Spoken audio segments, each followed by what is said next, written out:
Or these immigration enforcement teams right across the country, they've really stepped up the number of raids, more than double the number of raids that they carried out the year before.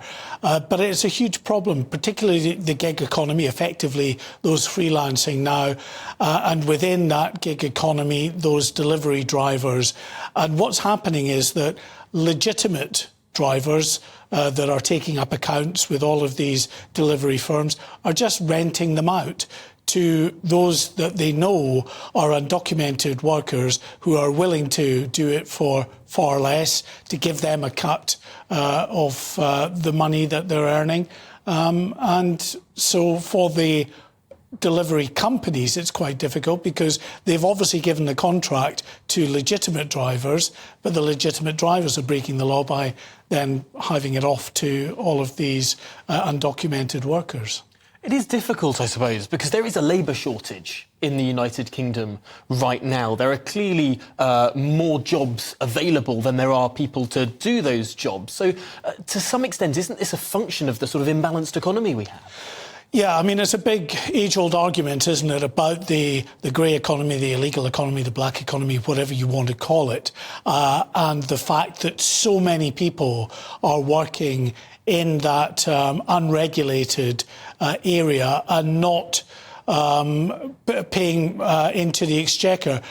There's no official figures as such, but economists recently calculated that it could be about 10% of the country's gross domestic product, 220 billion at least each year, that is not going into the exchequer. So yes, there's a big argument, isn't there, for taking these people out of the shadows and making them righteous again and getting them paying into the economy. However, in doing that, the counter argument from the government is that all you do is encourage many more people to come because they say that many of those that are crossing the channel and coming in by other means, not just the channel, are coming because they want to work in this country.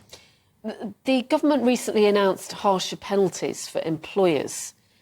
But are you therefore saying that that's not going to make a difference because the employers don't know that this is going on? In this sector, it's really difficult for any employer as such to be brought to account in that sense. There was a Court of Appeal case in 2021 around these drivers, and the conclusion and the ruling of the Court of Appeal is that they are self-employed freelancers, so that the companies themselves cannot be held responsible for what these drivers do. And of course, they're at fault, the individual drivers. So if they find people who are working illegally, that are undocumented, then yes, they can trace that back to the person who owns the account, and they can be charged and they can be fined. So there is some accountability, and the delivery companies are saying that they are cooperating increasingly with the Home Office, that they're actually carrying out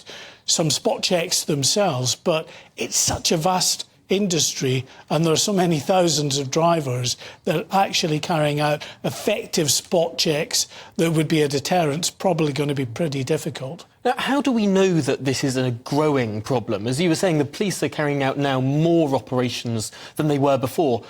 Could it not be simply a function that the police are carrying out more operations, therefore they're finding more people?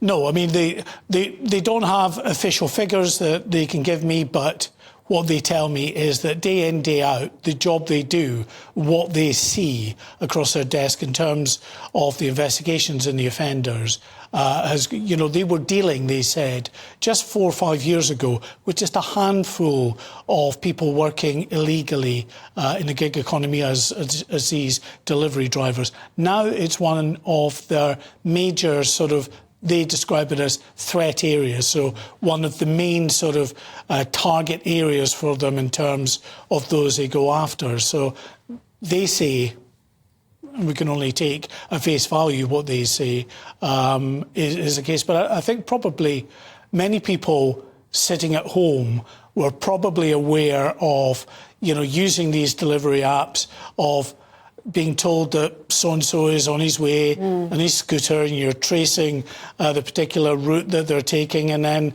they knock on the door and it's someone completely different from the person that's on the app. Not in every case, but in the majority of cases of that, it's likely that that person is an illegal worker who has been, given that person's account. But most people wouldn't franchised think out. to question it, would they? Well, no, I mean, but they could, if they have concerns about that, they could report that to the delivery companies.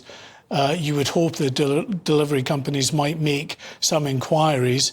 That's possibly one of the avenues that people concerned about that could do that. But it seems to be, according to authorities that were speaking to me, so vast and well established that it's very, very difficult to get a handle on it.